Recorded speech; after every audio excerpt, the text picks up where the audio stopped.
lama sekali ingin sharing dengan sejawat sekalian di Kota Bandung, tapi mungkin baru hari ini terselenggara begitu ya.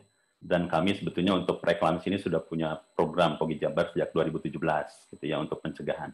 Tapi apapun itu, mudah-mudahan program yang kami jalankan sedikit banyaknya membantu menurunkan angka kematian ibu.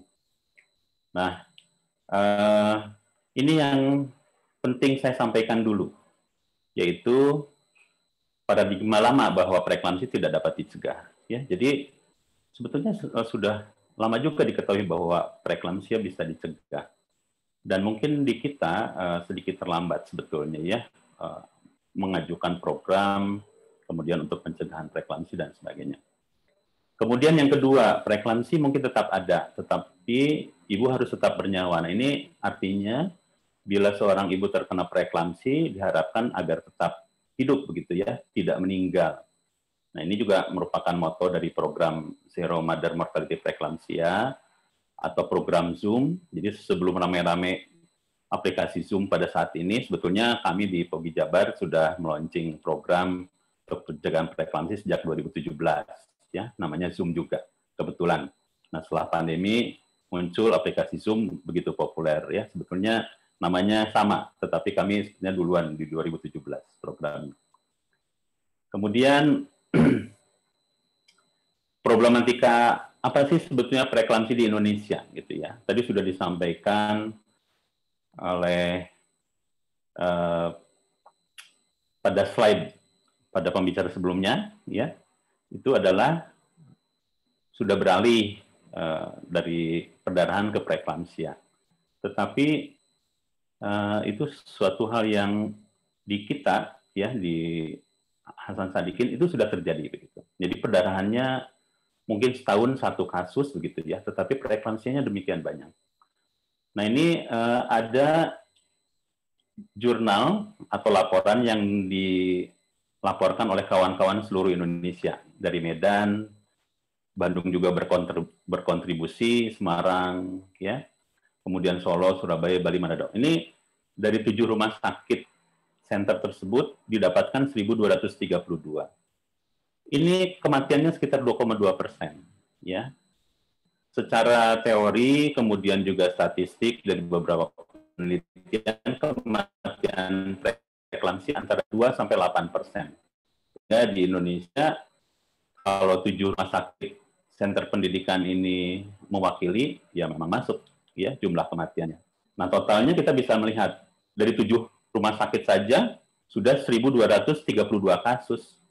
Padahal di Indonesia ada 2.269 berdasarkan data dari Kemenkes 2018 ya. Ini ada 2.200. Bisa dibayangkan jumlah preeklamsinya sedemikian banyak. Dengan jumlah kematian 2,2% ya, dan perawatan ICU di sini kita bisa melihat 11,9%, sehingga sangat banyak. Kemudian juga beban untuk pemerintah juga sangat berat gitu ya, termasuk perawatan di ICU. Coba kita hitung. Ini perkiraan jumlah mortalitas dan morbiditas akibat preeklamsi di Indonesia. Kita hitung. Jumlah populasi di Indonesia 265 juta, ya. Kemudian jumlah wanita usia suburnya 70 juta. Kemudian yang ibu hamilnya sekitar 5,2 juta seluruh Indonesia. Kemudian preeklamsinya 2-8% antara 105 sampai 423 ribu jumlah kasusnya per tahun. Ya, kita bisa bayangkan. Demikian masif, demikian banyak. Kemudian perlu ICU berapa banyak dengan jumlah 12.500 sekian, ya sampai 50.000 kemungkinan yang beratnya, itu hampir 1,2 triliun lebih. Ini untuk kosnya. Nah, kematiannya ini yang paling mahal menurut saya, bukan ICU. Biaya ICU yang mahal justru kematian ibu itu adalah antara 2.300 sampai 9.000 lebih. Ini demikian banyak.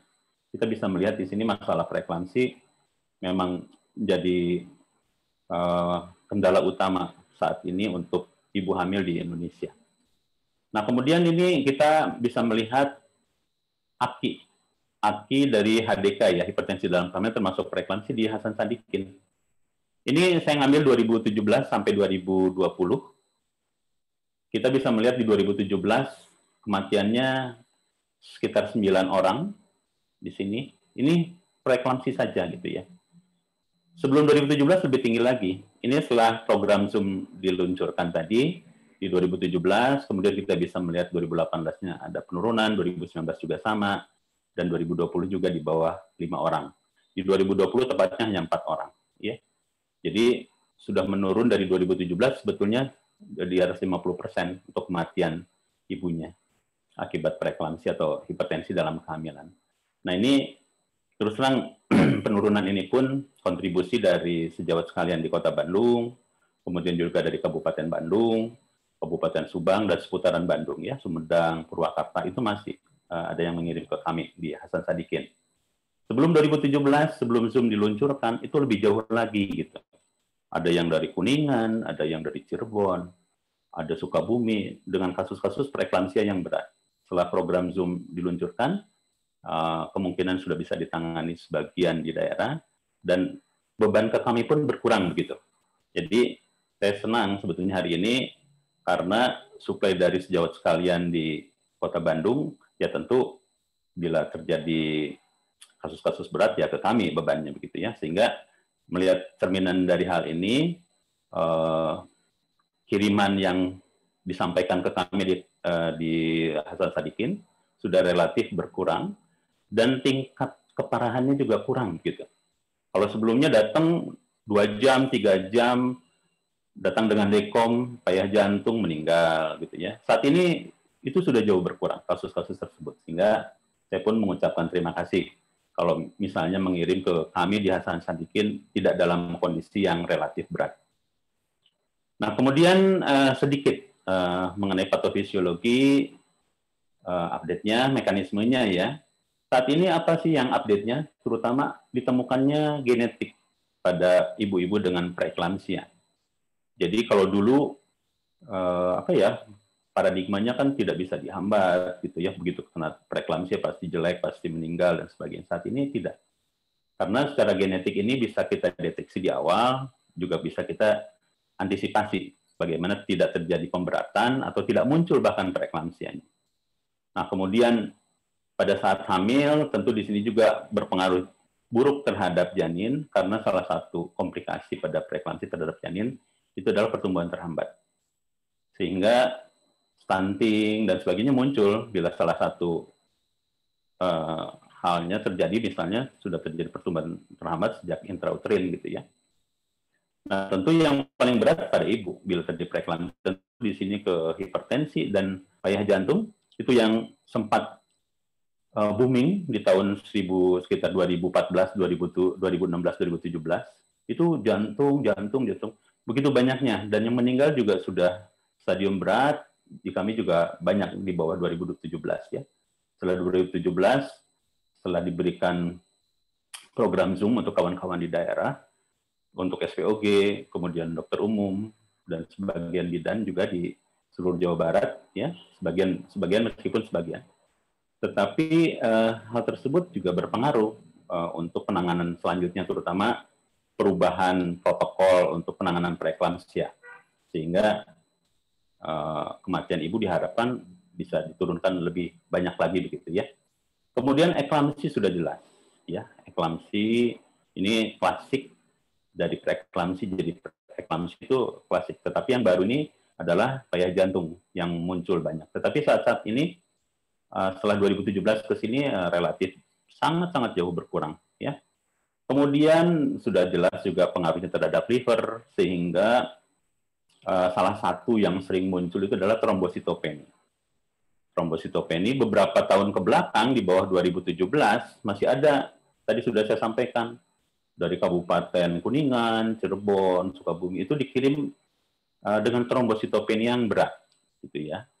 Kemudian dirawat berhari-hari, ditransfusi nggak naik-naik. Jelas kalau preeklamsi mau diberikan berlabu-labu berhari-hari pun tidak akan bertambah baik trombositnya, karena penyebabnya bukan pembentukan trombositnya, tetapi heparnya yang bermasalah, sehingga harus dilahirkan segera. Jadi setelah dirubah protokol, kemudian juga disosialisasikan, tidak ada lagi sekarang yang ke Hasan Sadikin dengan kondisi berat trombositopenia, ditransfusi berhari-hari tidak berhasil dan sebagainya. Sehingga di sini pun dengan perubahan protokol ke kami pasien-pasiennya relatif lebih baik, ya, tidak yang berat-berat seperti di bawah 2017 begitu. Kemudian proteinuri ini juga penting karena begitu preeklamsia khasnya itu adalah proteinuri karena terjadi vasospasme, kemudian kebocoran pada filtrasi di ginjal, sehingga yang muncul yang pertama itu adalah salah satunya itu adalah proteinuri, ya. Kemudian gejala. Nah, gejala preeklamsi bila gejala klasiknya ada 3, ya. Pertama bengkak seluruh tubuh atau kaki, ya. Kemudian juga ada proteinuria tadi sudah saya sampaikan dan hipertensi. Nah, saat ini bengkaknya dihilangkan. Jadi untuk preeklamsi cukup dengan proteinuria dan hipertensi. Ini yang klasik begitu, ya. Nah, banyak kasus-kasus dengan tanpa hipertensi tiba-tiba eklamsi saja. Sebetulnya sebelumnya sudah dicek urin negatif, tetapi begitu kejang kita duga eklamsi, periksa urin ternyata positif dengan tekanan darah yang masih normal, relatif normal. Ya, ini juga beberapa pengecualian, tidak banyak. Sehingga patokannya apa? Patokannya tetap saja ada hipertensi dan proteinuri. Itu untuk gejala preeklamsi. Ya. Sedangkan edem itu tidak lagi dimasukkan sebagai gejala. Nah, ini saya mengulang sedikit. Ini yang normal. Normal, kemudian tidak hamil. Seperti ini, pembuluh darahnya ya, di rahim, di uterus. Kemudian yang normal dia akan pengaruh plasenta, dia akan menjadi lebar. Lebar sekali di plasenta. Nah, preeklamsia di mana? Di tengah-tengah. Jadi, pelebaran pembuluh darahnya tidak maksimal. Kenapa terjadi pelebaran pembuluh darah? Karena untuk support janinnya optimal dia, ya, plasentanya optimal karena diperdarahi cukup gitu, oksigennya cukup dan sebagainya. Tetapi pada preeklamsia tidak maksimal pelebarannya sehingga suplai darah dari ibu ke plasenta kurang baik. Akibatnya apa? Begitu preeklamsia berat, pembesaran pembuluh darahnya pelebarannya tidak terjadi dengan baik, ya. Makin berat, makin cepat muncul. Dan makin sempit pembuluh darahnya, tidak melebar optimal begitu. Sehingga support darah ke plasentanya kurang, menyebabkan juga hipoksia, karena oksigen tidak sampai ke plasenta, kemudian plasentanya jaringannya rusak, kemudian muncul agen-agen yang menyebabkan hipertensi vasospasme. Itu mekanismenya. Sehingga ini, kondisi yang ini yang kita harapkan pada setiap normal kehamilan normal. Ya. Ini juga merupakan deteksi dini yang bisa kita duga, yang kita bisa lihat pada saat kehamilan 3 bulan pertama, ya, dengan pemeriksaan namanya Doppler arteri uterina. Di sini kita bisa lihat di awal, sehingga bisa dicegah sebetulnya preeklamsi. Bisa kita lakukan, kalau misalnya ada penyempitan, kita tahu tandanya yang penyempitan seperti apa, kita berikan pencegahan, kalsium misalnya, kemudian juga aspirin dan sebagainya. Ya. Nah, ini efek-efek tadi sudah disampaikan pada liver. Kemudian ini ingat, tekanan darah 140/90 itu deteksi awalnya. Bila sejawat sekalian menemukan ini di FKTP, ini sudah kasus rujukan sebetulnya. Sudah hipertensi. Bisa konsultasi dengan spesialisnya. Mungkin di Kota Bandung ada 2 rumah sakit besar ya, Ujung Berung dan RSKIA. Saya kira SPOG-nya sudah demikian banyak juga di RSKIA. Dan di Ujung Berung juga lumayan ya, sekitar 45 orang kalau nggak salah. Jadi sebenarnya itu kasus rujukan dengan tekanan darah sekian, yang ditunda terlalu lama. Ada satu kasus kemarin saya menangani ya, itu sudah diketahui hipertensinya 1 bulan yang lalu. Datang ke Hasan Sadikin sudah payah jantung. Jadi 1 bulan itu sudah cukup sangat lama begitu. Katakan ditemukan sekarang pun misalnya besok atau lusa sudah harus dirujuk karena pemberatan pada preeklamsi atau hipertensi dalam kehamilan bisa kapan saja. Ya. Kemudian deteksinya apa? Ini pertanyaannya, apakah kematian ibu preeklamsi bisa dicegah? Mungkin sekarang masih ragu. Cuma mudah-mudahan setelah presentasi saya selesai, mungkin bisa berubah ya pandangannya. Pertama, temukan dulu riwayat. Tadi berhubungan dengan genetik itu penting. Misalnya satu ibu kandungnya preeklamsi, dia kemungkinan 10%. Tetapi kalau seorang pasien perempuan, kemudian saudara perempuan yang lain preeklamsi, dia kemungkinan preeklamsinya naik jadi 30%. Ya, jadi riwayat keluarga, kemudian riwayat penyakit, misalnya apa, hipertensi, ada lupus, penyakit jantung, dan sebagainya. Ini juga bisa dideteksi di awal. Ya, riwayat kehamilan sebelumnya misalnya.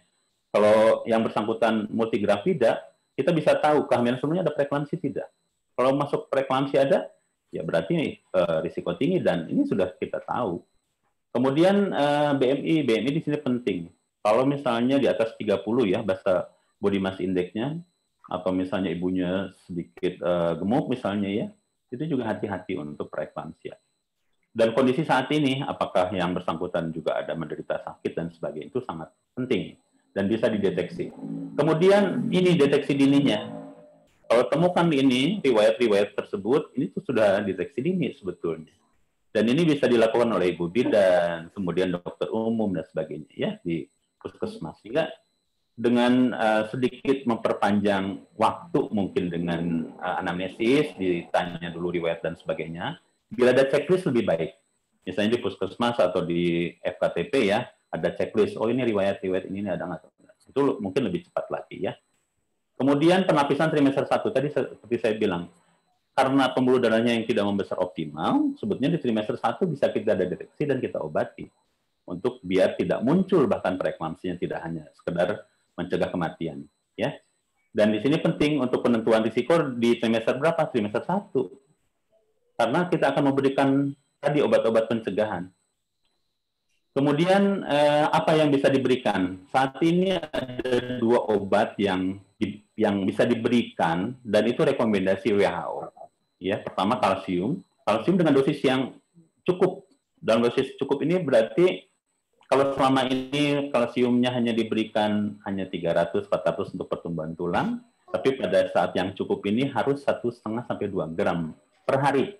Nah, itu baru berefek melebarkan pembuluh darah, begitu, mencegah preeklamsia. Sehingga kalau kebutuhan hariannya 1,5 sampai 2 gram, suplemennya berapa? Suplemennya adalah 1 gram. Ya. Kemudian obat yang kedua, low dose aspirin. Ini juga WHO 2011 juga merekomendasikan. Ya. Jadi aspirin dengan kalsium ini sebetulnya rekomendasi WHO.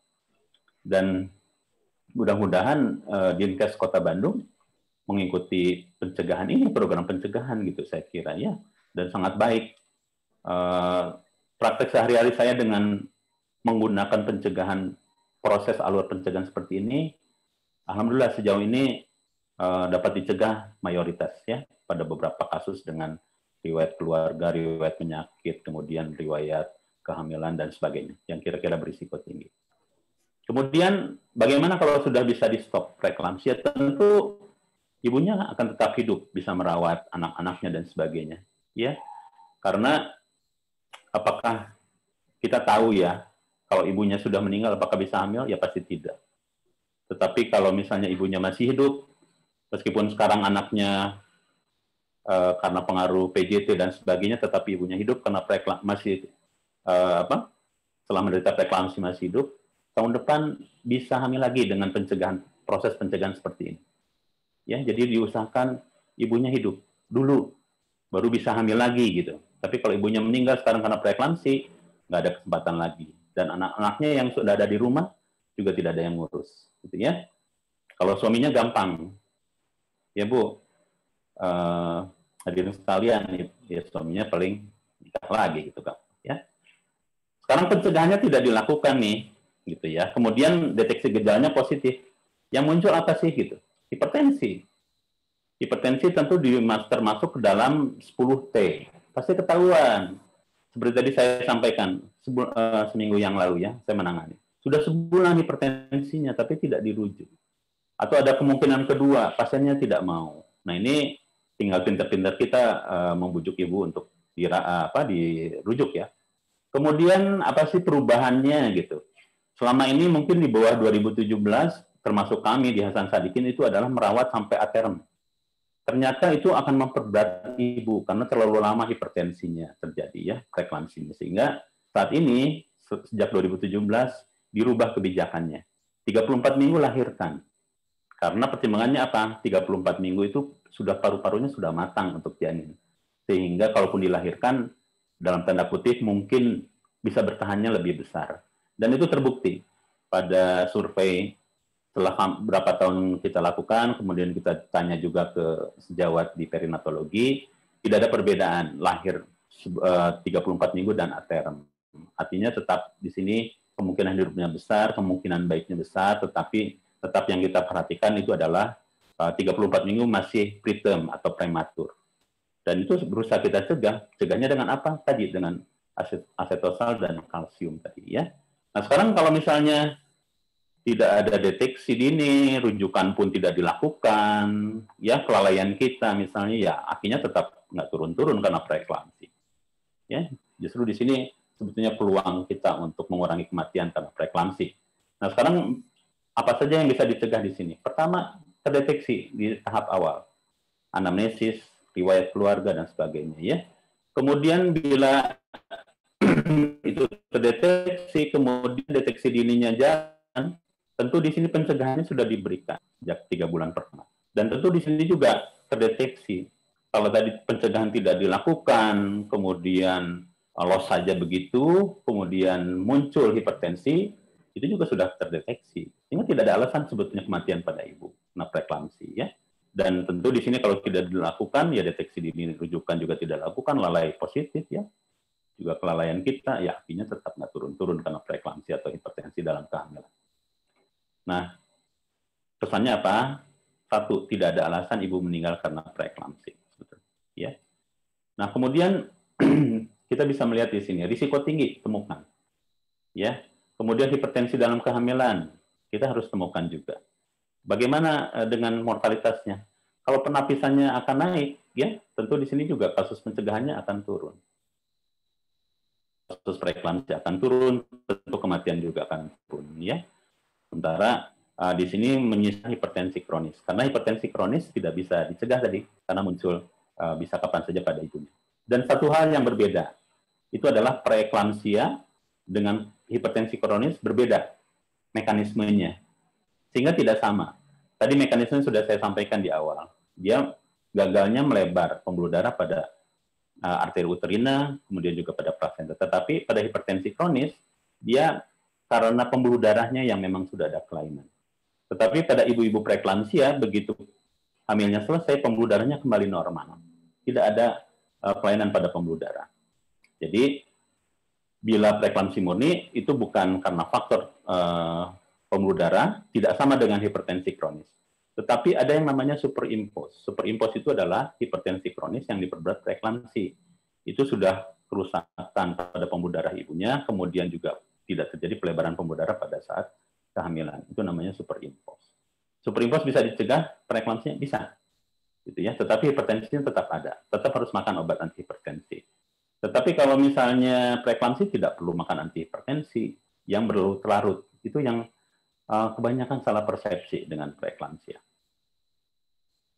Nah, kemudian ini mungkin di buku KIA terbaru ya, sudah ada mengenai preeklamsia. Jadi kalau di buku KIA terbaru, ini ada yang merah, kemudian ada yang kuning, gitu ya. Ini yang merah berarti sudah risiko tinggi. Kita bisa lihat apa saja di sini, kemudian kalau kuning apa saja, ya.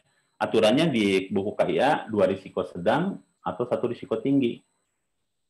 Nah, tetapi saya tidak melihat di sini bagaimana upaya pencegahannya kalau ditemukan gitu ya, rujuk. Tetapi upaya pencegahan bagaimana bila ditemukan kemudian tidak terjadi preeklamsianya itu tidak. Sehingga di sini dalam hal rujukan memang perlu bila ditemukan risiko tinggi, tetapi sejawat dokter umum di puskesmas juga sebetulnya berkompeten untuk melakukan pencegahan dengan aspirin, dengan aspilet. Ya, tentu di sini berkolaborasi dengan spesialisnya dulu, kemudian nanti mungkin pengobatannya bisa dilanjutkan puskesmas, beberapa bulan juga bisa kontrol lagi ke spesialisnya, sehingga betul-betul terkontrol seorang ibu hamil dengan riwayat-riwayat seperti ini, begitu ya, dengan memberikan obat aspirin dan kalsium dengan pengawasan yang ketat, yang baik. Dan itu saya kira kompetensi juga bisa dilakukan di FKTP, di puskesmas. Nah, untuk ibu bidan mungkin sejauh ini hanya pemberian kalsium mungkin ya yang bisa diberikan untuk pencegahan. Atau ditemukannya risiko tinggi oleh ibu bidan bisa dirujuk ke puskesmas atau dirujuk ke spesialis. Nah, sekarang cegahannya apa? Ini rekomendasi WHO 2011 dan 2018 itu adalah kalsium. Tadi sudah saya sampaikan, 1 gram. Jadi kalau 500 mg 2 tablet gitu per hari ya. Ini untuk yang kira-kira asupan kalsiumnya rendah. Misalnya daerah Padalarang, Tagog Apu itu tinggi kalsiumnya. Mungkin tidak 1 gram. Ya, mungkin 500. Tetapi jumlah total per harinya 1,5 sampai 2 gram. Itu yang dianjurkan oleh WHO 2011 dan 2018. Kemudian 2011 juga ini asetosal ya. Asetosal itu di rekomendasi WHO 75 mg. Tetapi perkembangan ilmu sekarang bisa diberikan sampai 152 kali. Begitu diberikan 2 kali, potensi preeklamsinya jauh-jauh menurun. Ya, karena sekarang pun dikenal ada resistensi terhadap aspirin. Jadi makin tinggi dosis, makin rendah kegagalannya, sehingga pencegahannya makin tinggi. Tetapi kita ingat, potensi perdarahan, efek samping, dan sebagainya ke lambung dan sebagainya juga meningkat dengan dosis yang dinaikkan. Sehingga WHO belum merubah, belum mencabut 75 mg. Ya. Karena di kita tidak ada 75 mg, yang ada 80, pergunakan saja yang 80. Begitu ya. Ini pada khusus dengan kelompok risiko tinggi, yang tadi kalau ditemukan di buku KIA yang merah-merah semua, atau 2 yang kuning. Gitu ya. Nah, ini rekomendasinya untuk WHO 2011 ya. Ini 75 mg pada ibu hamil dengan risiko tinggi. Ini diberikan kapan? Sejak 12 minggu ya. Kalau sebelumnya WHO mengeluarkan aturan di bawah 20 minggu, tetapi rekomendasi terakhir itu adalah di 12 minggu. Jadi 3 bulan, awal 3 bulan memasuki trimester kedua 14 minggu itu diberikan aspirin, sudah dimulai di situ ya. Kalsium pun sama. Tetapi kalsium bila tidak ada masalah bisa diberikan lebih awal. Kemudian bila terlambat di bawah 16 minggu masih boleh diberikan. Ya, jadi umumnya kita berikan di 12-13 minggu. Sehingga tadi pemeriksaan melebar aliran darah dan sebagainya juga kita deteksi di 12-13 minggu dengan aplikasi dokter namanya. Mungkin ini khusus di spesialis atau yang sudah kita latih. Karena kita juga melakukan pelatihan free gratis untuk kawan-kawan SPOG. Meskipun karena keterbatasan biaya kita tidak bisa mengcover seluruh Jawa Barat. Ya, kalau nggak salah di Kota Bandung dan sekitarnya, Bandung, Sumedang, Kabupaten Bandung, Bandung Barat, itu sudah diberikan. Kemudian ini jurnal, kita bisa melihat di sini aspirin akan memperpanjang waktu timbul, gitu ya. Jadi kalau tidak diberikan, muncul di awal-awal 20 minggu, tetapi kalau diberikan, ini munculnya di sekitar 32 minggu atau lebih lambat. Ini fungsinya apa? Fungsinya adalah untuk agar si janinnya lebih matang. Kalau muncul, katakan kasus 22 minggu muncul, ya ibunya berat misalnya, ada payah jantung, harus dilahirkan, pasti bayinya tidak akan bertahan. Tetapi kalau muncul di 32 minggu, katakan, mungkin bayinya bisa bertahan, kita rawat dulu sampai 34 baru kita lahirkan. Ya, dari 22 ke 34 terlalu jauh, sehingga kita lahirkan untuk menolong ibu, agar ibunya selamat, sehat, nanti tahun depan hamil lagi dengan pencegahan preeklamsia, itu maksudnya. Ya. Nah, perubahan tadi di 34 kita lahirkan, karena kita tidak mau ibunya menderita terlalu lama preeklamsia, sementara anaknya sudah bisa hidup. Ini juga sama efektivitasnya ya, pada pemberian aspirin untuk PJT. Nah, sekarang efek kalsiumnya apa? Vaskuler, relaksasi, kemudian menyebabkan vasodilatasi. Ya, ini efek kalsium pada vaskuler, kemudian ini efek kalsium pada myometrium, pada otot rahim apa? Kontraksi meningkat. Sehingga menurunkan juga atonia uteri. Sehingga 2 hal ini menjadi keuntungan pemberian kalsium sebetulnya ya, yang satu menurunkan hipertensi dan menurunkan risiko perdarahan karena atoni. Ya, itu fungsinya kalsium. Kalsium juga murah meriah sehingga bisa diberikan oleh siapapun begitu ya. Beli sendiri pun bebas. Efek sampingnya hampir tidak ada dan tentu di sini memudahkan siapapun memberikan ya. Nah, sekarang ada isu keamanan mengenai penggunaan aspirin dosis rendah pada trimester 1. Apakah aman? Mencegah cacat atau menyebabkan cacat atau bagaimana? Nah, ini beberapa seminat ya, termasuk American College, penggunaan aspirin di sini tidak meningkatkan kejadian perdarahan. ya pertama. Jadi risiko untuk terjadi solusio, kemudian postpartum hemorrhage itu sama saja dengan antara aspirin pemberian aspirin atau tidak gitu ya. Meningkat sedikit ada, tetapi secara statistik tidak terlalu bermakna. Nah, kemudian ini kelainan kongenital, ini juga tidak meningkatkan risiko untuk kelainan kongenital. Sehingga pemberian aspirin pada trimester 1 relatif aman sebetulnya. Apalagi kita berikan di 12-13 minggu.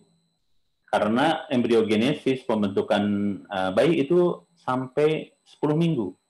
Jadi 11 minggu ke atas, mayoritas organ-organ sudah terbentuk sempurna, gitu ya. Kecuali mata, otak itu masih berkembang. Ya, dua hal itu. Dan gonad itu juga berkembang, tiga hal itu. Sedangkan yang lain-lain, jantung, kepala, mata, semuanya sudah lengkap pada 10 minggu. Sehingga diberikan 12-13 minggu tidak menyebabkan apa-apa. Kemudian penggunaan dosis rendah ini yang penting. Kalau dipertimbangkan tadi ada yang merah di buku KIA, disarankan ini, riwayat kehamilan sebelumnya, preeklamsi, pertumbuhan janin terhambat. Pada kehamilan multiple, ini juga menyebabkan preeklamsi, ya. Pada hipertensi kronis, ini kita perlu waspada dengan tinggi rendahnya tekanan darah. Kalau misalnya tekanan darahnya termasuk hipertensi ringan, masih bisa diberikan. Tetapi berat, misalnya katakan 170, hati-hati, karena potensi perdarahan dan sebagainya juga besar, ya, terutama perdarahan stroke misalnya.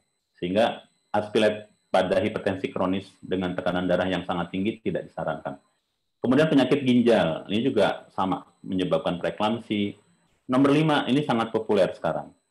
Karena kalau dulu di bawah 3%, ternyata penelitian terakhir menimbulkan masalah pada ibu hamil termasuk keguguran itu adalah di atas 10%. Ya. Jadi sangat booming saat ini termasuk hiperagregasi trombosit, sehingga penggunaan aspirin pun digunakan pada kasus-kasus tersebut. Ya. Autoimun, salah satu penyebab preeklamsi, sehingga di samping untuk menyelamatkan bayi juga mengurangi potensi preeklamsi dan menyelamatkan ibu secara tidak langsung. Ya. Risiko sedang dipertimbangkan kalau kuning 1, kehamilan pertama atau nulipara, obesitas, riwayat keluarga, status ekonomi rendah, usia di atas 35, faktor riwayat pribadi. Ya, misalnya ibunya dulu waktu dilahirkan BBLR, itu juga risiko untuk terjadi BBLR pada bayi yang dikandung oleh ibu tersebut. Nah, tentu di sini kalau risiko ringan tidak perlu, ya. Bila persalinan sebelumnya lancar, tanpa komplikasi apa-apa, hipertensi juga tidak ada, itu tidak perlu diberikan aspirin. D3, ini vitamin D3 populer sekali sekarang, semua orang hampir memberikan, tetapi kita bisa melihat tidak ada korelasi antara pemberian vitamin D dan preeklamsi berat, gitu ya. Jadi, nah ini harus, bila sejawat masih memberikan ini, tolong dilihat lagi jurnal-jurnalnya, report hasil-hasil rapornya dan sebagainya, ya. Ini dari clinical nutrition kita bisa melihat no significant association, ya, tidak ada asosiasi antara preeklamsi dan vitamin D. Nah, sebetulnya WHO sudah rekomendasi tahun 2011 bahwa vitamin D tidak direkomendasikan untuk mencegah preeklamsi. Ya, ini sangat evidennya sangat-sangat rendah. Ya. Kemudian ini sebetulnya yang dianjurkan berjemur. Ya, jadi vitamin D yang didapatkan sebaiknya cukup dari berjemur saja. Ya, tidak perlu diberikan suplemen. Jadi artinya sebetulnya suplemen itu tidak bisa menggantikan sinar matahari begitu ya. Pada suplemen bisa hipervitaminosis, tapi pada sinar matahari itu tidak ada keracunan karena berjemur terlalu lama gitu ya. Yang ada ya gosong saja badannya. Gitu ya. Nah sekarang apa sih yang sudah kita lakukan begitu ya, terutama di Departemen Obstetrik Ginekologi FK Unpad, kemudian Himpunan Kedokteran Fetal Maternal Bandung, POGI Jabar, ya. Sebenarnya ada dua hal, ada dua program yang sudah kita lakukan. Pertama Zoom, Zero Mother Mortality Preeclampsia untuk pencegahan preeklamsi. Ini sasarannya tenaga medis, terutama kawan-kawan kita SPOG. Karena masih banyak tadi yang merawat dengan kondisi ibu yang sudah parah pun dirawat terus sampai 37 minggu, padahal tidak perlu. Kemudian dokter umum, sebagian Jawa Barat juga sudah terpapar. Kemudian yang kedua, baru diluncurkan 2019, ini layanan observasi preeklamsia Indonesia, atau layanan aplikasi YOPI. Ya. Ini untuk masyarakat umum. Jadi kita di satu sisi untuk tenaga kesehatan juga ada programnya, masyarakat umum juga diluncurkan ada programnya ya. Ini Yopi ini panggilan kesayangan untuk guru kami sebetulnya ya, Profesor Yohanes Mose, dan beliau yang menginisiasinya juga gitu ya. Jadi kita berikan penghormatan yang sebesar-besarnya untuk guru kami. Kemudian ini Zoom. Zoom kegiatannya dari 2017 sampai 2019, kemudian di 2020 USAID juga membantu kami di 2020. Tapi karena pandemi sehingga bisa online. Tetapi dengan online lebih banyak lagi ternyata pihak yang bisa kita jangkau sebetulnya ya. Dan mungkin sebagian kawan-kawan di sini juga pernah paparannya pada saat program kerjasama dengan Jalin USAID ini. Nah, kemudian apa sih upaya kami untuk sosialisasi? Sebenarnya ada dua ya. Ini ada tulisan saya di jurnal internasional mengenai Zoom, kemudian juga di jurnal nasional, ini jurnal punya kami. Boleh kalau misalnya kawan-kawan membuka Obginia, ini jurnal yang dipublish oleh kami di Departemen Obstetrik Ginekologi FK Unpad. Ya, ini free, nggak berbayar. Banyak juga artikel yang lain, tetapi ini khusus untuk Zoom. Untuk lebih jelasnya nanti dibaca di sini boleh, bisa. Nah, latar belakangnya ini sebetulnya Zoom kenapa? Ya, AKI masih tinggi, kemudian sepertiga kematian karena preeklamsi, kemudian rujukan ke rumah sakit dalam kondisi buruk. Ya, ini terjadi di bawah 2017, kemudian terdapat deteksi dini pencegahan. Ini yang kita gembar-gemborkan saat ini sebetulnya sejak 2017 bahwa preeklamsi bisa dicegah gitu ya. Kemudian obat pencegahan mudah didapat dan murah, tadi kalsium dan aspirin. Berapa sih harganya?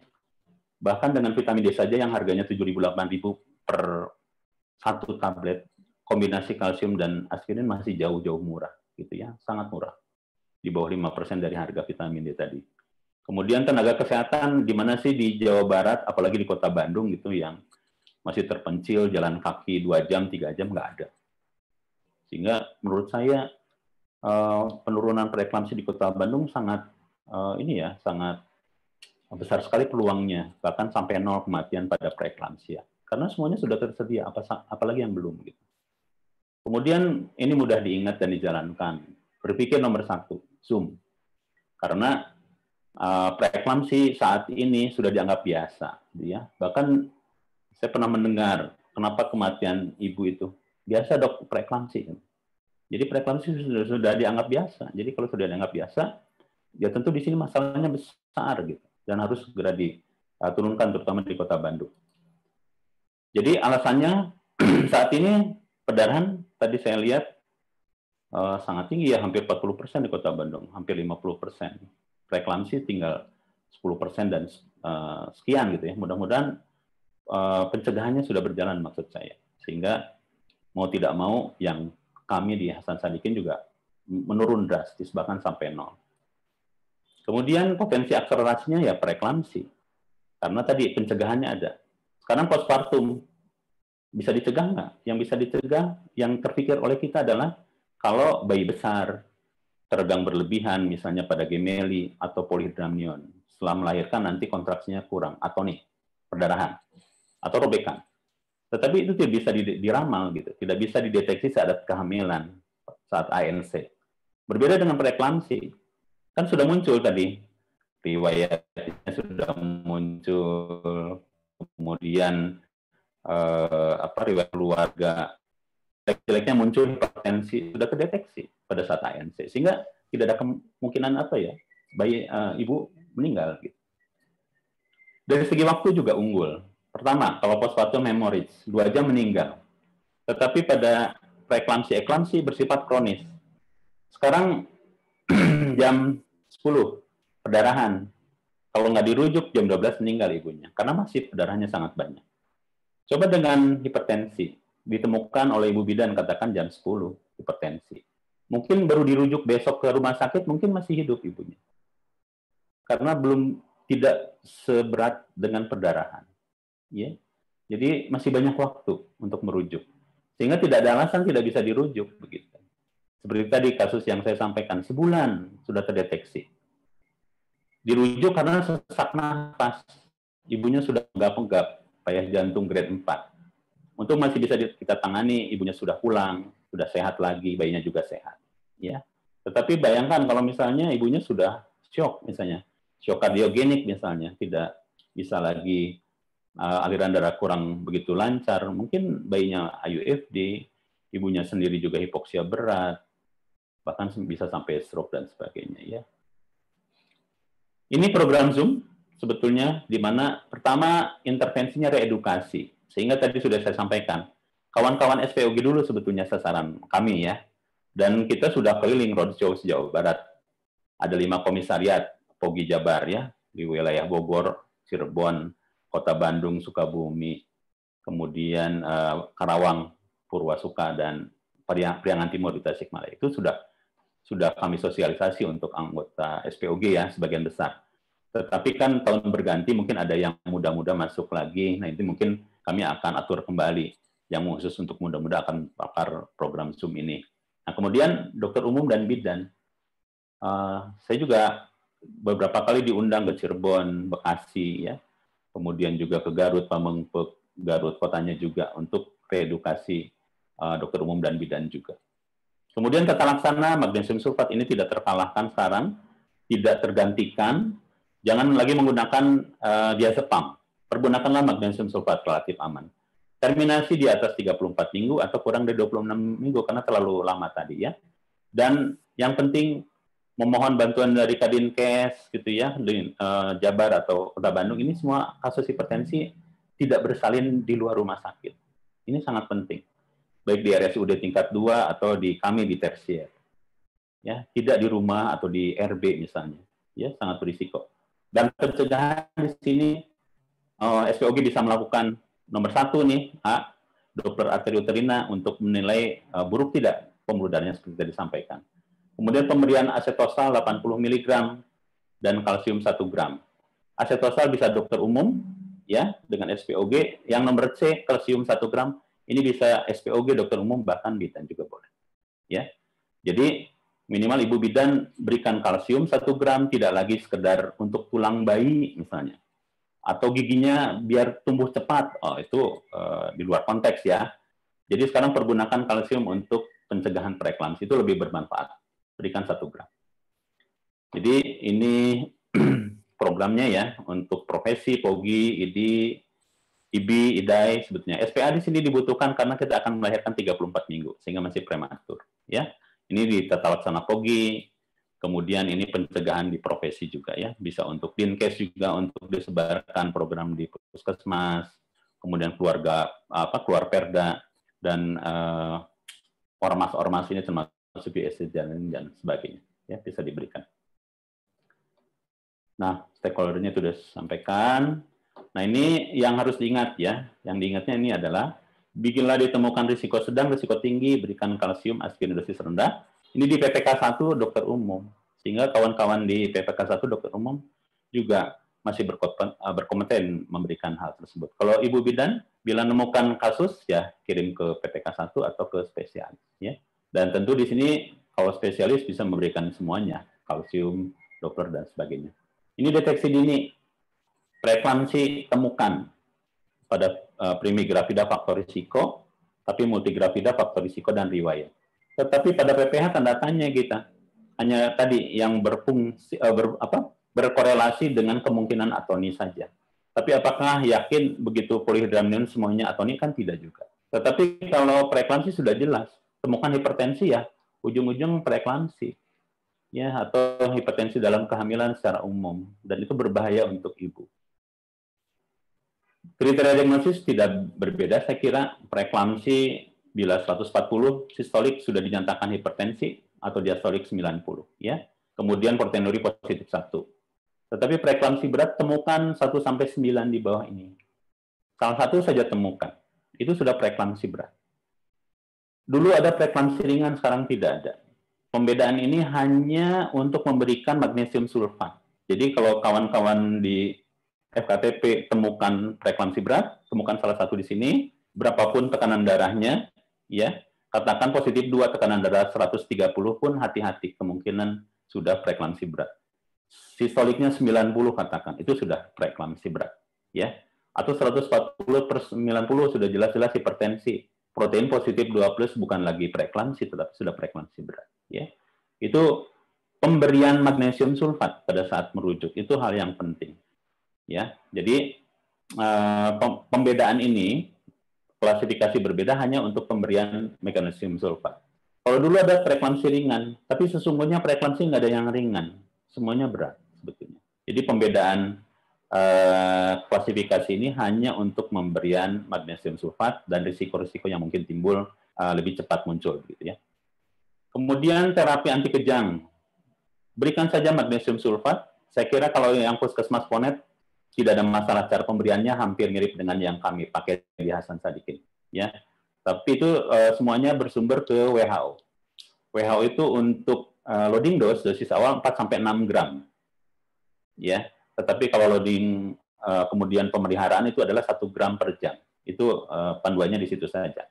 Jadi cara pemberian dan sebagainya nggak ada masalah. Kemudian terapi, nah ini yang sering diberikan terus nifedipin nggak akan turun-turun. Malah yang muncul tadi payah jantung lah. Sudah sebulan misalnya tadi ya, diberikan antihipertensi. Sebulan kemudian sudah payah jantung. Ya jelas lah, karena tidak adekuat terapinya. Karena tadi sudah saya sampaikan, preeklamsi dengan hipertensi itu berbeda mekanismenya. Kalau hipertensi kronis bisa diturunkan dengan obat antihipertensi, ya itu juga harus diatur dosisnya, tergantung fluktuasinya bagaimana, tidak sama dosisnya. Tetapi preeklamsi selama diberikan antihipertensi itu hanya bersifat menurunkan tekanan darah. Tidak menyembuhkan preeklamsi, tidak menyembuhkannya eklamsinya, tidak memperbaiki komplikasinya. Jadi kalau sekali preeklamsi itu ingat bukan hipertensinya, tapi adalah komplikasinya itu yang harus dipikirkan kemungkinan terjadinya ya. Jadi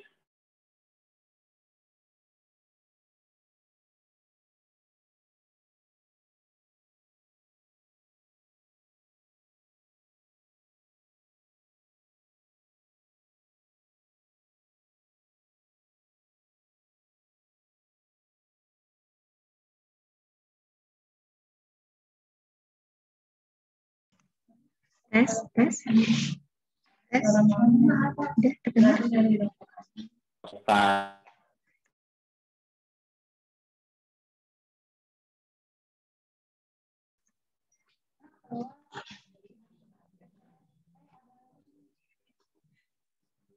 Adi masih bergabung bersama kami.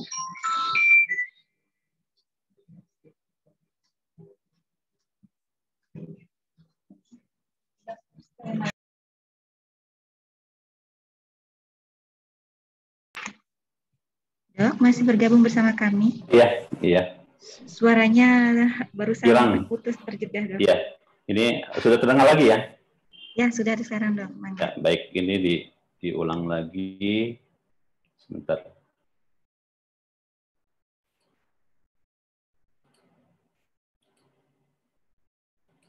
Mungkin koneksinya ya, mungkin maaf.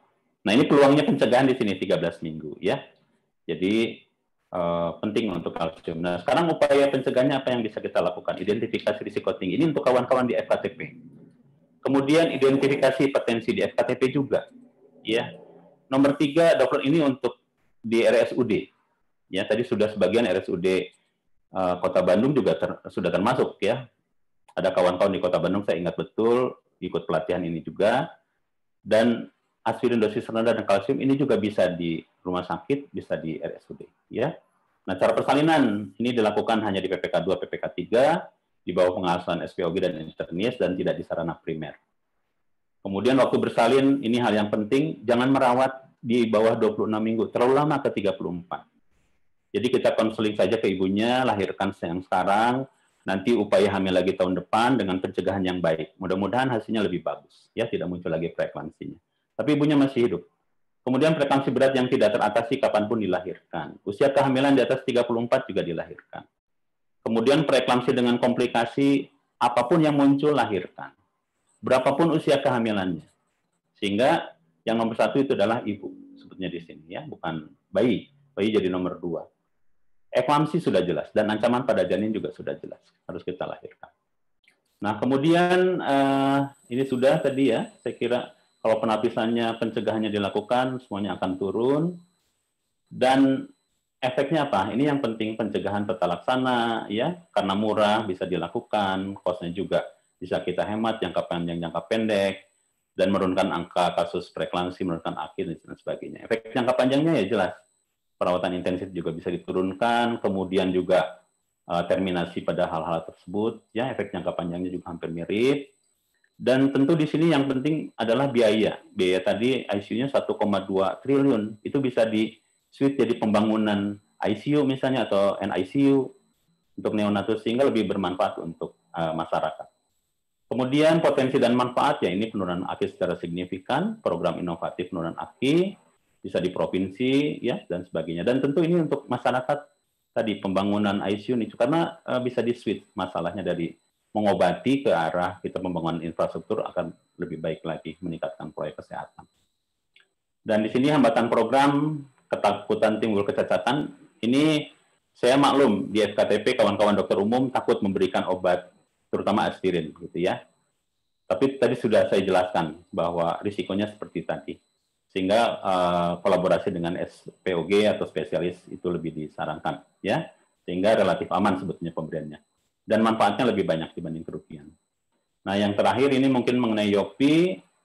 Yopi ini saya bukan promosi, tetapi kita menggunakan wahana salah satu aplikasi yang sudah ada di web apa ya netizen lah gitu ya. Dan ini penggunaannya ini sudah 146.000, padahal baru diluncurkan 1 tahun. Dan di sini itu adalah memberikan edukasi terhadap ibu hamil. Kalau tadi tenaga kesehatan pada Zoom, ini untuk ibu hamil.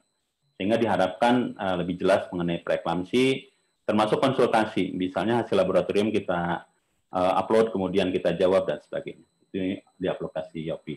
Penggunanya kita bisa melihat Jawa Barat 38%, dan ini seluruh Indonesia, karena sifatnya di web, dan bisa dilihat oleh siapapun gitu ya, karena open access.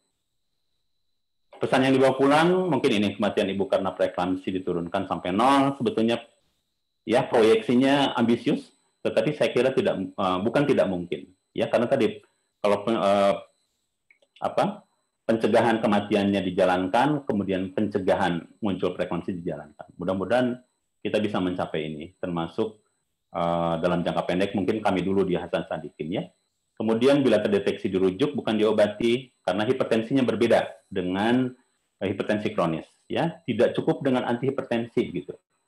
Yang baiknya adalah dilahirkan gitu ya, tetapi kita cegah dulu. Karena kalau semuanya dilahirkan mungkin bayinya nanti akan prematur berat dan tentu tidak bertahan, meningkatkan AKB-nya juga. Deteksi dini ya penting, persalinan juga penting di PPK 2, PPK 3, tidak di PPK 1.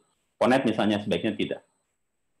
Kemudian kombinasi ini, kalsium, aspirin dosis rendah dan berjemur, mungkin bisa memperbaiki luaran. Ya. Dan yang terakhir, ini produk Zoom, yang hipertensi dalam kehamilan ini rekan-rekan boleh ada di web kok, buka saja gratis. Yang hipertensi dalam kehamilan ini keluaran POGI Jabar 2018. Ya. Misalnya dari kawan-kawan mau mencari ini, boleh, ini open access, ada di internet, bisa di-download dan sebagainya. Nomor di tengah buku saya sendiri, ya bisa juga. Ini bukan promosi, tapi kalau misalnya mau memperdalam boleh. Dan yang terakhir ini dari departemen juga, ya sudah masuk semua untuk. Kemudian ini salam Zoom sebetulnya, ya yang bisa kita mudah-mudahan mengingat mengenai program Zoom dan Yopi. Dan ini kawan-kawan seluruh Jawa Barat yang sudah kita paparkan dengan program Zoom. Dan tentu di sini tadi tanggal 17 hari hipertensi dan tanggal 22 Mei itu adalah hari preeklamsia. Jadi bulan Mei memang cocok sebetulnya kita membuka pembicaraan tentang preeklamsi. Baik, itu saja yang bisa saya sampaikan. Mudah-mudahan bermanfaat untuk para hadirin sekalian. Terima kasih. Assalamualaikum warahmatullahi wabarakatuh. Waalaikumsalam warahmatullahi wabarakatuh. Terima kasih banyak Dr. Ardi atas ilmu dan pengalaman yang sudah diberikan kepada kami semua. Alhamdulillah mudah-mudahan bermanfaat bagi kita semua. Dan ini sudah banyak sekali pertanyaan dari para peserta. Panitia silakan ditampilkan slide-nya.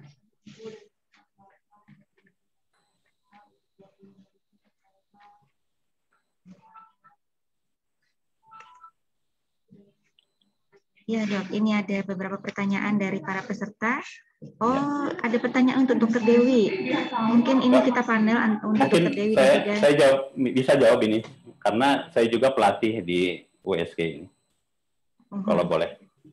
Jadi, ya, saya juga termasuk tim pelatih dari POGI untuk Kemkes untuk program pelatihan USG. Memang dari Kota Bandung kemarin sudah ada beberapa yang dilatih yang blended training itu. Nah ini memang agak sulit ya sebetulnya menjawabnya, tetapi ada beberapa hal yang bisa kita lakukan gitu. Halo? Iya, suaranya barusan terjeda-jeda, dokter putus. Oh terputus. Sekarang sudah jelas? Iya, sudah cukup sudah jelas. Ya. Nah ini mengenai pelatihan ini memang khusus ditentukan dari Kemkes gitu ya. Jadi kawan-kawan dokter umum yang belum pelatihan mungkin belum sah lah gitu ya untuk menggunakan USG sebetulnya. Jadi sekarang saya ini berbicara atas nama Pokja USG dari POGI yang membantu Kemkes untuk pelatihan USG ya. Jadi sejauh ini memang belum semua kita papar untuk dokter umum, tapi yang terpilih yang tentu dipilihkan tempat-tempat yang bisa menjadi rujukan gitu untuk kawan-kawan dokter umum. Jadi jangan takut misalnya belum ada di USG di puskesmasnya, bisa mengirim ke puskesmas yang telah dilatih dokter umumnya. Itu mungkin jawaban saya. Makasih. Baik, terima kasih Dokter Adi. Untuk Dokter Dewi mungkin bisa menambahkan atau menanggapi juga pertanyaan dari Puskesmas Dago, Dok? Ya, terima kasih Bu Endang. Dokter Adi nuhun dok. Jadi memang benar di tahun lalu Kota Bandung menjadi salah satu lokasi yang mendapatkan pelatihan blended learning, tapi memang hanya untuk 4 dokter dok yang sudah kita latih itu ada di Puskesmas Puter, Ibrahim Aji, Cipamokolan, dan Pagarsih. Jadi kami memang memilih Puskesmas Ponet, dok, mampu Ponet yang dilatih karena dengan asumsi pelayanannya bisa lebih terintegrasi di situ. Kemudian ya tadi sudah dibantu disampaikan oleh Dokter Adi, jadi memang harus dilatih dulu Dokter Dita ya. Nanti secara bertahap kita juga akan mencoba menambah tenaga dokter yang terlatih, tapi memang ini panjang sekali perjalanannya karena terkait dengan ketersediaan anggaran dan segala macam ya. Jadi secara bertahap akan kita coba lakukan penambahan-penambahan tenaga dokter terlatih untuk screening USG tersebut. Dan kalau yang tidak ada alat, nanti kita coba buat jejaring dengan teman-teman yang sudah punya kompetensi. Karena kebetulan dok, selain 4 dokter yang terlatih USG tersebut, di Kota Bandung juga ada beberapa puskesmas yang sudah memiliki dokter layanan primer dok. Jadi dokter-dokter DLP juga punya kompetensi untuk melakukan USG screening obstetri. Itu barangkali Dokter Dita, hatur nuhun. Baik, terima kasih Dokter Dewi, Dokter Dita. Begitu ya tanggapan dari dua narasumber kita tadi. Pertanyaan selanjutnya.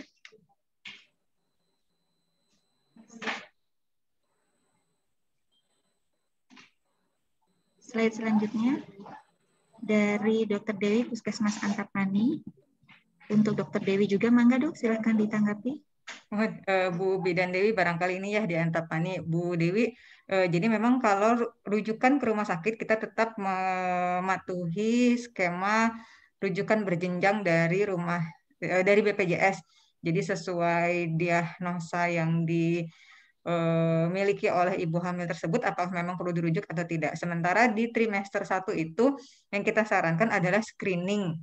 Nah, jadi kalau screening kita upayakan di fase ke-1, dan kalaupun memang tidak memiliki USG itu bisa kolaborasi dengan teman-teman yang sudah punya USG. Jadi tidak dirujuk kalau memang tidak perlu dirujuk ke FKTRL kalau memang tidak ada indikasi rujukan, karena skema rujukannya kita tetap ikut alur rujukan BPJS. Itu barangkali ya Bu Dewi. Baik, terima kasih. Kita lanjut ke pertanyaan selanjutnya.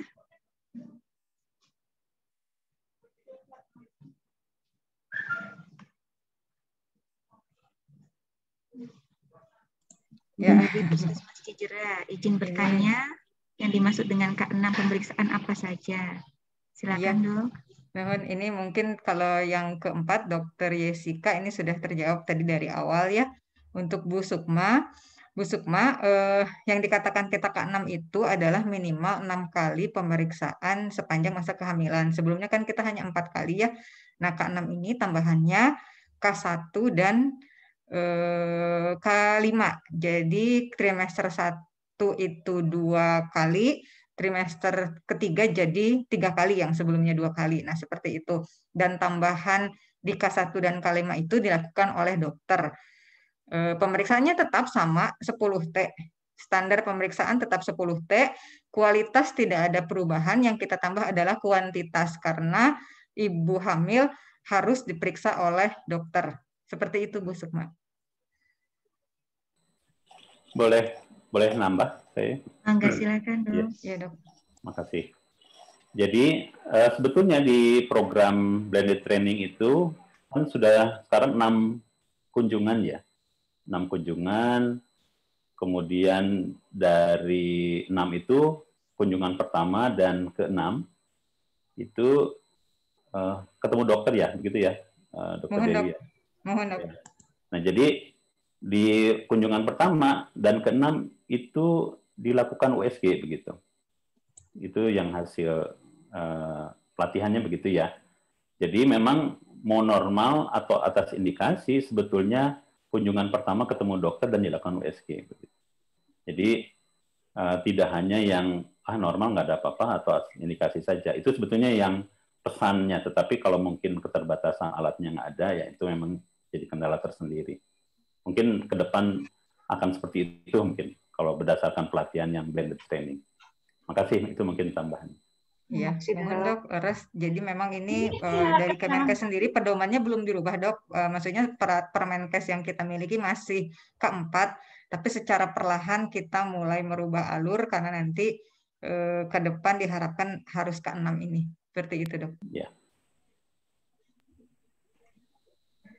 Baik, 2 pertanyaan tadi sudah dijawab. Kita lanjut ke slide selanjutnya. Dari Bu Dini Isma, Puskesmas Dago. Untuk Dokter Dewi, mangga Dok. Ya, Bu Dini, terima kasih. Ini mungkin hampir sama sih dengan pertanyaan-pertanyaan sebelumnya ya. Anjuran untuk pemeriksaan dokter itu boleh tidak harus dirujuk ke rumah sakit, bisa oleh dokter di puskesmas. Tadi paparan Dokter Adi juga sudah menyampaikan beberapa kewenangan yang bisa dimiliki oleh dokter puskesmas. Tentu bila nanti dokter selama pemeriksaan menemukan masalah dan harus dirujuk, nanti kita berkolaborasi dengan dokter spesialis obstetri di rumah sakit dengan mekanisme rujuk balik begitu, seperti itu ya. Oke, semoga jelas ya Bu Dini Isma dari Puskesmas Dago. Kita lanjut ke slide berikutnya.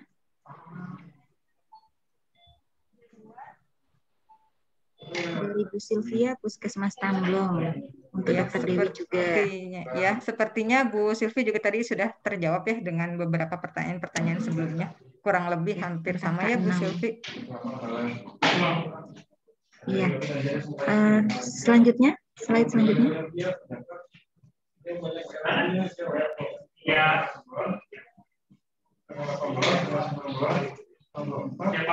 Untuk Dokter Ardi dari Dokter Lita di Puskesmas Dirwati. Mangga Dok, silakan ditanggapi. Ya, mangga. Terima kasih. Terima kasih atas pertanyaannya Dokter Lita. Ini hal yang penting menurut saya ya. Ini sangat-sangat penting karena deteksi hipertensi di awal. Nah, ini apakah dirujuk atau obat antihipertensi? Tadi sudah saya sampaikan. Kita harus tentukan dulu ini preeklamsi atau bukan gitu. Kalau preeklamsi ya harus dirujuk. Kalau bukan bagaimana? Ya dirujuk juga. Harus dilihat hipertensinya perlu obat atau tidak.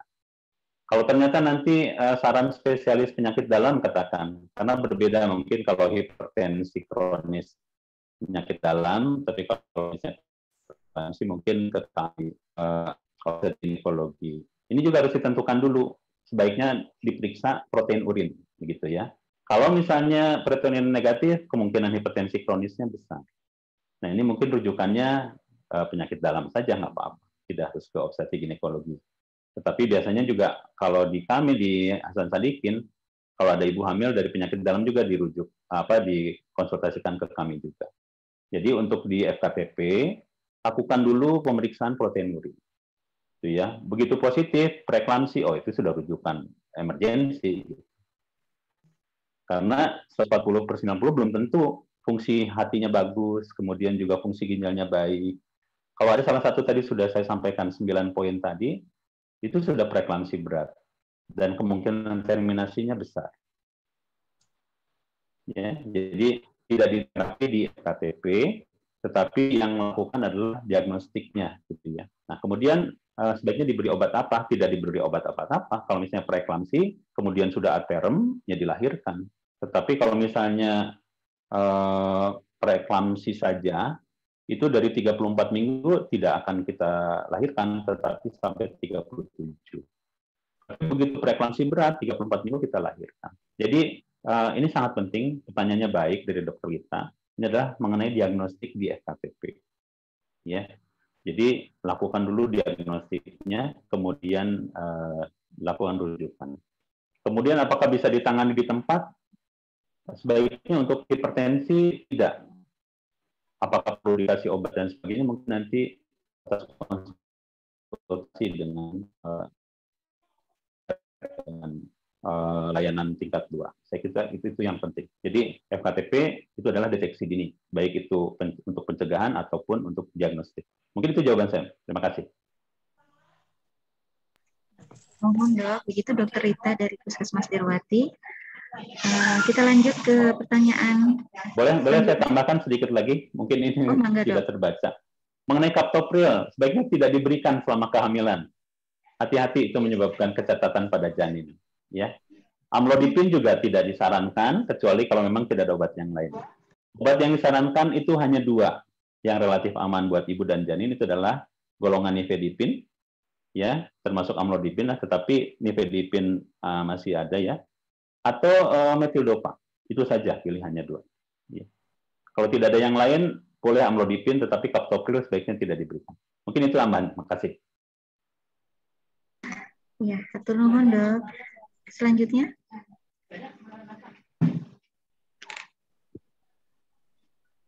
Ini juga untuk Dokter Ardi dari Puskesmas Jatihanda.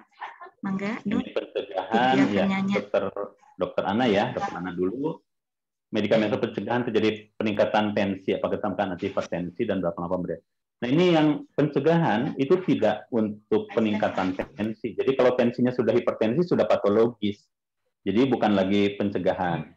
Pencegahan itu kalsium tadi untuk melebarkan pembuluh darah, ya 1 gram.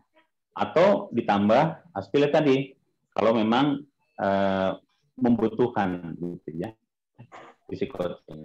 Jadi hipertensi ini kalau pada preeklamsi itu untuk menurunkan tidak terjadi insidensi stroke-nya besar, gitu ya, meningkat. Tetapi kalau ada hipertensi kronis itu memang harus diberikan antihipertensi. Jadi tergantung 2 tadi, apakah preeklamsi atau ada hipertensi kronis. Kalau hipertensi kronis bisa diberikan dari awal, terus-terusan, tetapi kalau preeklamsi dia bersifat hanya membantu menurunkan saja, karena obatnya bukan antihipertensi pada preeklamsi. Ya, lahirkan bayi kalau terjadi pemberatan pada ibu. Nah, sekarang Dokter Lita. Dokter Lita ini pemberian kalsium asli saja diberikan untuk berapa kali per hari? Berapa lama? Itu pemberiannya sampai 36 minggu. Ya. Kenapa 36 minggu? Ya, kalau literatur masuk pengalaman pribadi saya juga sampai 34 sebetulnya efeknya. Di atas 34 preeklamsi muncul juga gitu, PJT muncul juga.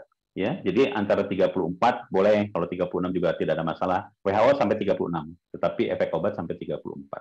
Kemudian menyediakan Dopamed ya tentu boleh, karena untuk kasus-kasus emergensi, misalnya tadi rujukan. Katakan datang preeklamsia, protein urin positif lah misalnya, tekanan darah 200, berikan dulu antihipertensi darurat. pada saat merujuk sama bersamaan dengan magnesium sulfat. Ya, itu boleh diberikan. Jadi Dopamed, nifedipin, betul. Itu yang bisa diberikan dan aman untuk ibu hamil. Nah, sekarang Dokter Novita. Dokter Novita untuk hipertensi kronis, hipertensi saja atau harus diganti. Lanjutkan saja, kecuali tidak menggunakan tadi, captopril. Kalau dari awal sudah menggunakan katakan lanjutkan nifedipin. Kalau misalnya nifedipin kurang, harus kombinasi misalnya dengan metildopa boleh. Jadi kombinasi nifedipin dan metildopa itu boleh. Ya. Jadi lanjutkan saja antihipertensinya, tapi dirubah ke yang relatif aman selama kehamilan. Ya. Captopril sudah tidak boleh diberikan, apapun alasannya. Baik, itu saja. Baik, terima kasih dok. Untuk poin nomor 3, mungkin ini berkaitan juga salah satunya dengan regulasi obat yang ada di FKTP. Di sini juga bergabung bersama kita dari Farmakes, Pak Riki. Masih bergabung, mungkin bisa menambahkan Pak Riki? Baik, mangga Bu. Untuk bolehkah di FKTP menyediakan Dopamed dan nifedipin? Silakan Pak, bisa ditambahkan. Baik, Bu. Kalau untuk selama item obat tersebut masuk ke dalam PPK 1 formulir nasional, obat tersebut boleh digunakan. Jadi kita bisa merujuk langsung saja ke formularium nasional tahun 2019.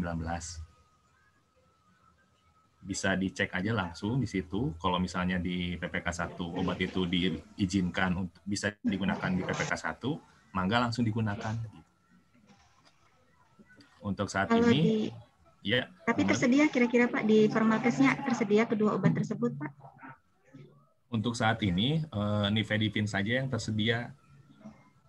Untuk saat ini nifedipin saja yang tersedia di farmasi. Tapi tidak menutup kemungkinan untuk diadakan di puskesmas Bu, karena kan puskesmas sekarang punya anggaran BLUD atau kapitasi. Jadi sebenarnya puskesmas lebih mudah mengadakan langsung melalui anggaran tersebut. Gitu Bu. Baik, terima kasih Pak Riki. Begitu ya Dokter Rita dari Puskesmas Derwati. Semoga cukup jelas. Boleh sedikit menanggapi Bu Endang? Ya, mangga. Saya Dokter Dewi dari Cibiru. Pak Riki punten, kalau untuk nifedipin dan Dopamed setahu saya di Fornas untuk PPK 1 tidak boleh mengadakan ya Pak Riki ya? Ya, makanya mangga dicek di formularium nasional. Kalau nggak ada kan BLUD juga gimana Pak? Bisa nggak? Maksudnya kalau aturannya tidak ada kami adakan? Lebih baik jangan Bu, karena itu mungkin jadi pertimbangan nanti. Mangga Dokter Adi pribadi Dok bisa memberikan saran pada kami, karena kami Dopamed dan nifedipin tidak ada Dok. Kalau ada kasus seperti ini. Iya. Aja hatur nuhun. Ya memang. Iya. Terima kasih. Ya memang kita regulasi belum tentu cocok dengan rekomendasi medis klinis kadang-kadang ya dokter. Jadi secara klinis praktisnya yang aman untuk ibu itu adalah nifedipin dan metildopa. Nifedipin saya kira sangat murah gitu ya pilihannya. Tetapi metildopa memang relatif ada harganya gitu, relatif mahal lah untuk ibu-ibu kebanyakan. Jadi sebetulnya memang dengan pemberian nifedipin itu mudah, murah, meriah gitu. Nah misalnya tidak ada di FKTP ya mungkin harus diatur bagaimana caranya. Gitu. Karena nggak terlalu mahal juga saya kira nifedipinnya kalau diselenggarakan. Gitu. Nah ini mungkin saya tidak bisa menjawab kalau sudah menyangkut regulasi, dan saya juga tanda tanya besar kenapa obat yang ini tidak ada. Gitu. Mungkin itu yang bisa saya tanggapi ya. Baik, terima kasih Dok. Ya mungkin ini nanti akan menjadi PR bersama untuk poin yang ketiga berkaitan dengan regulasi. Baik, kita lanjut ke pertanyaan selanjutnya. Silakan slide-nya.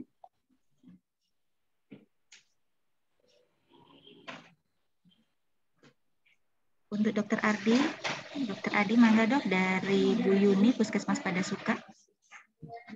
Bu Yuni ya. Baik, Bu Yuni. panjang ini ya. Ini saya harus baca dulu nih apa poinnya. Ternyata dia periksa biasa tidak diberikan obat apapun. Nah, itu yang penting ya, Dok. Bila ini termasuk preeklamsi 140/90 dengan protein positif 1 itu tidak diberikan obat.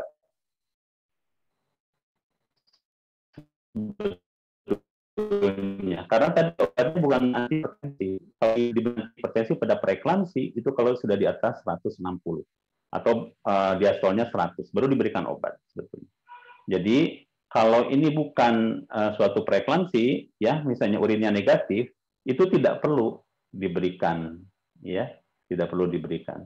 Nah kemudian menghubungi bidan, kalau tensi masih segitu, dan kemudian dengan keadaan aterem, pembukaan besar, tidak. Nah di sini kita bisa melihat sebetulnya tetap harus di PPK 2 melahirkannya, tidak boleh di rumah atau di PPK 1 ya, karena tiba-tiba tekanan darahnya akan meningkat betul, ya itu ke satu. Kemudian di sini kita bisa melihat bahwa kebingungan harus ngapain sih sebetulnya, tidak usah bingung sebetulnya.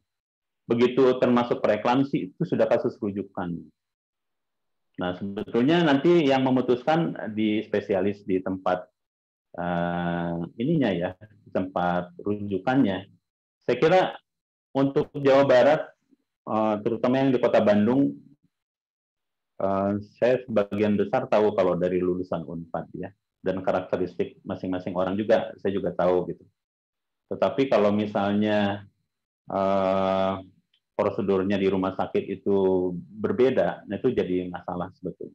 Karena yang memutuskan prosedur yang di rumah sakit itu adalah komite etik atau komite mediknya di rumah sakit masing-masing. Mungkin berbeda dengan yang kami lakukan di Hasan Sadikin. Nah, sekarang sebagai perbandingan lah, akan kami apakan nih dengan protein positif 1, 33 minggu.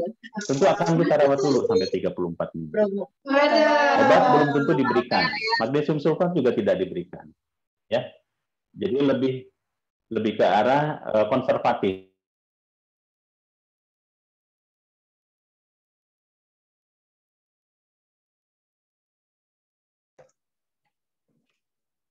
Dr. Adi? Ya, sudah terdengar? Sudah, Dok. Ya, ini putus lagi ya. Lup-lup sinyalnya. Ya, jadi di Hasan Sadikin pasti akan kami rawat gitu ya, sampai 34 minggu, nanti kita evaluasi kembali. Kalau misalnya kira-kira meningkat, kemudian kita namakan perawatan konservatif gagal, akan kita lahirkan di 34. Itu betul. Sebetulnya itu yang biasa kita lakukan. Ya. Maka itu mungkin yang bisa kami jawab. Baik, terima kasih Dok. Ini masih ada beberapa lagi pertanyaan. Silakan ditampilkan selanjutnya panitia. Mungkin tambahan saja, ini tambahan saja, bukan berarti saya berlebihan juga tidak. Misalnya ada sesuatu yang tidak pas atau keraguan-raguan, kirim saja ke kami di Hasan Sadikin gitu ya.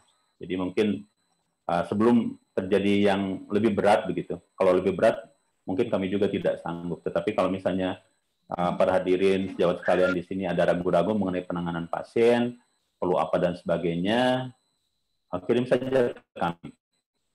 Jadi untuk yang selanjutnya mungkin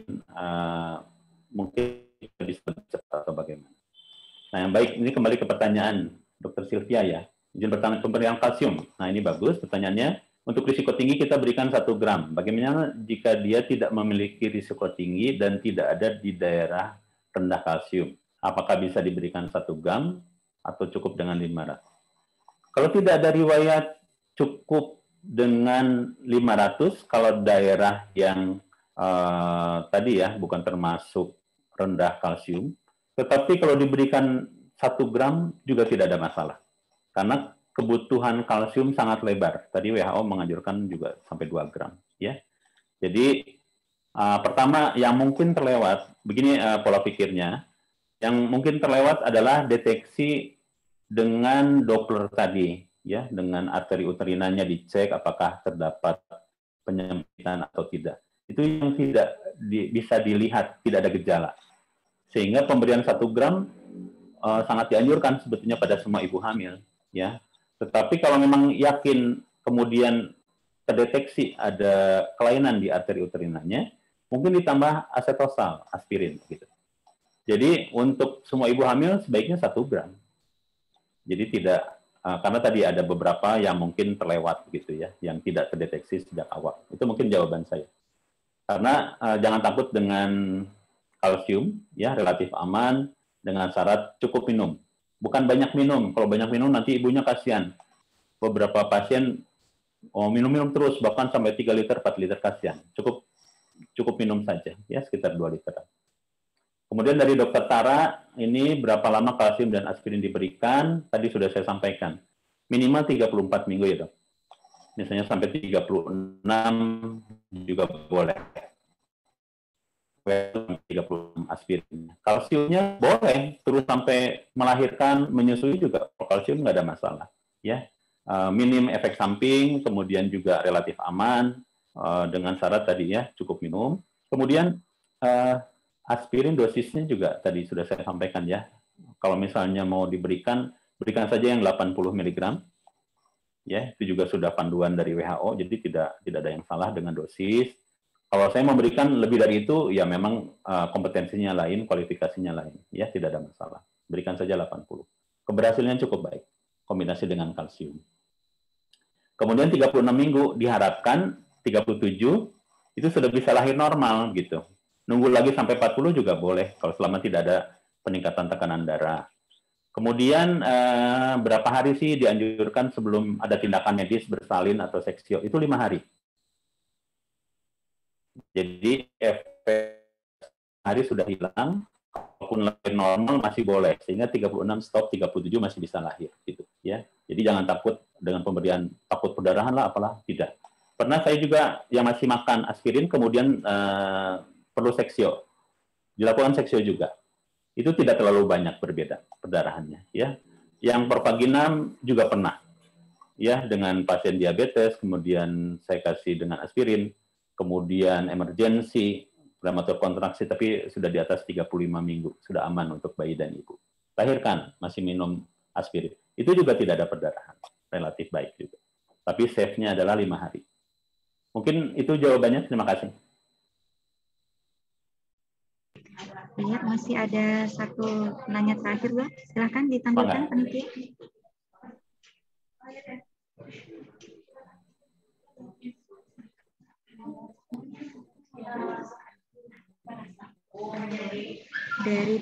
Dari Bidan Jernih, Dok. Untuk Dokter Adi, mangga. Ya, dari Ibu Bidan Jernih ya. Izin bertanya, menurut pasien dengan hipertensi dan ada riwayat pesan dan prevalensi di usia 34. Dikembalikan ke FKTP lagi, selanjutnya kami rujuk lagi di usia tapi di usia 30 minggu datang ke FKTP dengan alasan dokter. Tadi sudah sampaikan ya, Bu, kalau ada hal-hal seperti ini, tolong kirim saja ke kami ya, di Hasan Sadikin. Kalau di Kota Bandung kan nggak jauh. Ya, memang saya memaklumi kawan-kawan di RSUD juga ada keterbatasan, terutama pasien-pasien BPJS ya. Tapi kalau sudah dikirim ke kami, bahkan kita sampai merawat 3 minggu, ada yang sebulan, itu juga tidak ada masalah dengan BPJS ya. Kalau misalnya alasannya BPJS di RSUD jadi masalah, sehingga jadi bolak-balik seperti ini. Sebetulnya kalau preeklamsi berat 34 minggu, kita akan lahirkan karena berbahaya untuk ibu. Itu aja pesannya. Terima kasih, Bu. Jangan bingung-bingung lagi, kirim saja. Ya, makasih. Ya, hatur nuhun, Dok. Dok, punten, ini ada beberapa statement juga. Tadi dokter sudah sampaikan jika ada masalah bisa langsung dirujuk ke RSAS. Ya. Ini kan pasien rata-rata pengguna BPJS, Dok. Apa bisa langsung dari FKTP 1 kemudian ke BPJS ke RSAS? Ya. Kalau emergensi pasti diterima, Bu. Jangan takut. Yang penting pasiennya masuk dulu, nanti urus surat belakangan. Kalau ada surat, tentu dengan surat ya, surat rujukan. Kami nggak akan nolak. Di Hasan Sadikin itu nggak pernah nolak pasien. Jadi kalau sepenuh apapun pasti diterima. Karena pertimbangannya mau kemana lagi masyarakat kalau di Hasan Sadikin pun ditolak begitu ya. Jadi dengan membawa surat rujukan dari FKTP 1 pun nggak ada masalah, langsung ke Hasan Sadikin.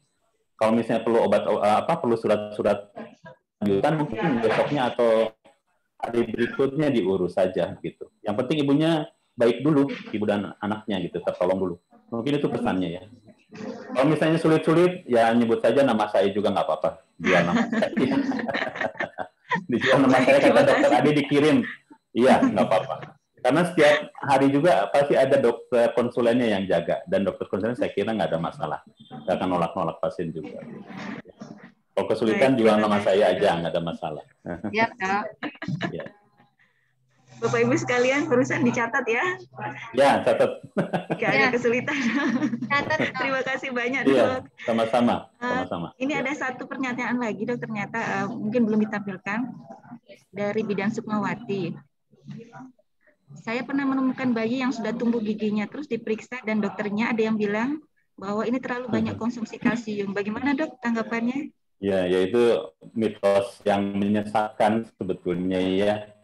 Karena kalsium juga tidak membantu banyak sebetulnya. Karena dia tetap harus ada secara umum genetiknya, galur turunannya bagaimana.